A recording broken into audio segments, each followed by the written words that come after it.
Hi there, my name's Josh Trujillo. I'm the writer of Blue Beetle Graduation Day, and I'm here with DC for episode 4 of our Q&A series. I want to answer some questions from the fans, so let's get started. Dreaming Girl Wonder asks, which Blue Beetle comic series is your favorite? For Jaime, I really like the John Rogers, Keith Giffen, Coley Hamner run. There's 2 volumes of it that are out in comic shops again, which is great.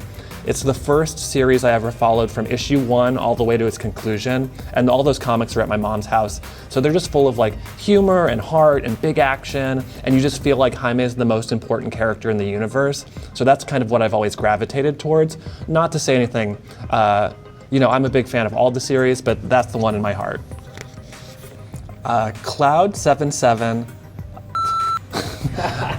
Cloud7SS.85940 asks, I'd like to first say it is both important and wonderful to see a character of Latinx/Mexican representation getting the same attention as other prominent characters. Totally agree. What do you hope will be your legacy that your work with Jaime/Blue Beetle will achieve for Latinx representation? And what advice would you give a possible DC content creator who hope to do the same wonderful work that you're doing? Well, it's very flattering. I hope my legacy is to kind of elevate Jaime, get him closer to that Wonder Woman, Batman, Superman status. For me, he's the most important, the coolest character in the DC universe. I want to share that with people. I want to get people excited. And as for a possible DC content creator, I just say keep making stuff you're passionate about, make stuff for your community, be authentic to yourself. I think people really gravitate towards that truth and that honesty, and that's always guided me.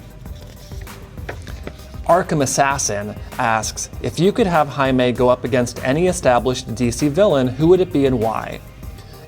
Back during the Death of Superman times, Ted Korg got really beat up by Doomsday, so I feel like Jaime has has a grudge, has some beef there. So I've always wanted to see Blue Beetle versus Doomsday. Big Block 66 asks, out of the 3, who do you think is the biggest threat to Blue Beetle? Silverback, Catalyst, or Paco Testis? This is an interesting question because these are not the major Blue Beetle villains. But for me, I think it's probably Catalyst. DC All-Star asks, what do you think Jaime can learn from Ted Korg? And do you think there are some things Ted can learn from Jaime? I think Ted really leads with his intellect, his brains, his smarts, and Jaime really leads from his heart. So I think there's kind of an interplay there. Also, I think Jaime could learn a little more tech skills. I think that would help him in kind of navigating his heroic journey, and also he'd get to know Khaji-Da a little bit better that way too. Booster Blue Dub SQ Dark Beetle Gold asks, every writer changes some characteristics of a character. What would you say inspires your characterization of Jaime? I definitely pull from my friends, my life, for Jaime. He's kind of a wide-eyed kid who has a lot of heart and is trying to figure out his place in the world. That's what Graduation Day is all about. And so I kind of lean into that. Reminds me a little bit of myself, reminds me a little bit of my little brother. And so I just try to pull from the family and the community in my life. Frank J asks, have you ever thought about giving Jaime a love interest? Yes, read Scarab War. Joshua Adam Walker .38595 asks, I'm curious, when creating Graduation Day, when did the concept of Scarab War come about, or was it something you and the rest of the creative team always had in mind? And did knowing you were writing a follow-up cause any changes to the story of Graduation Day? Yeah, so I'll say when I first wrote the script for Graduation Day, we didn't know we were going to get to do a follow-up. And so there's a little bit of an epilogue in Graduation Day that tees up what we're doing in Blue Beetle #1 and Scarab War. And so that's something that if we weren't going to have a follow-up, I would have changed that last page into something with a little more closure.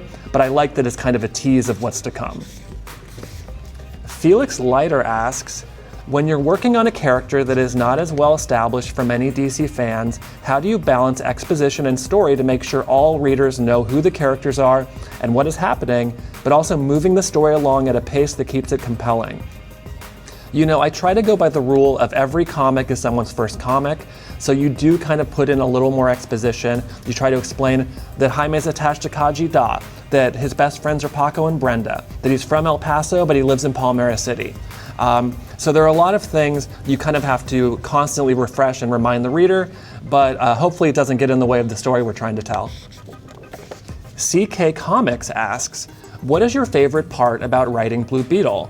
Oh gosh. I love writing Jaime, but I love his supporting cast. That's something that gives me a lot of inspiration. Paco, Brenda, his family Milagro, his new tias, Gloria and Marisol, Ted Korg, even Victoria Korg. So I like kind of having this big cast because Blue Beetle's all about kind of family and community, and they're as big a part of the story as he is. NYJT3 asks, what do you think Jaime brings to the Blue Beetle mantle/legacy? You know, I think Jaime really brings his heart. I think he leads with it. I think his empathy and his compassion really set him apart from some of kind of the edgier heroes out there. But that's what I've always loved about him, is that he has this real humanity, even though he's now part alien.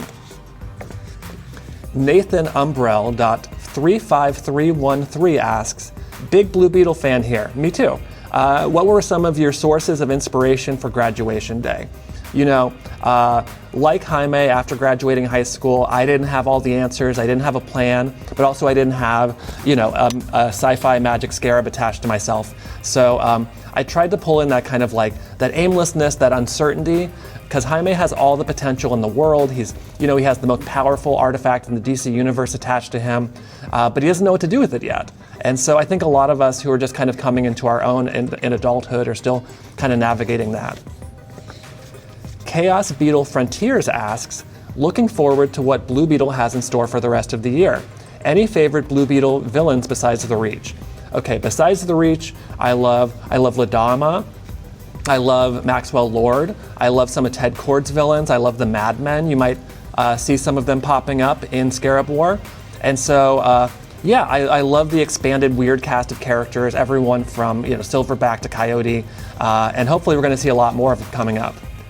Thank you, DC fan community, for all of these questions. It was a lot of fun talking Jaime, and congratulations to CK Comics. You won a signed copy of Blue Beetle Graduation Day, signed by yours truly.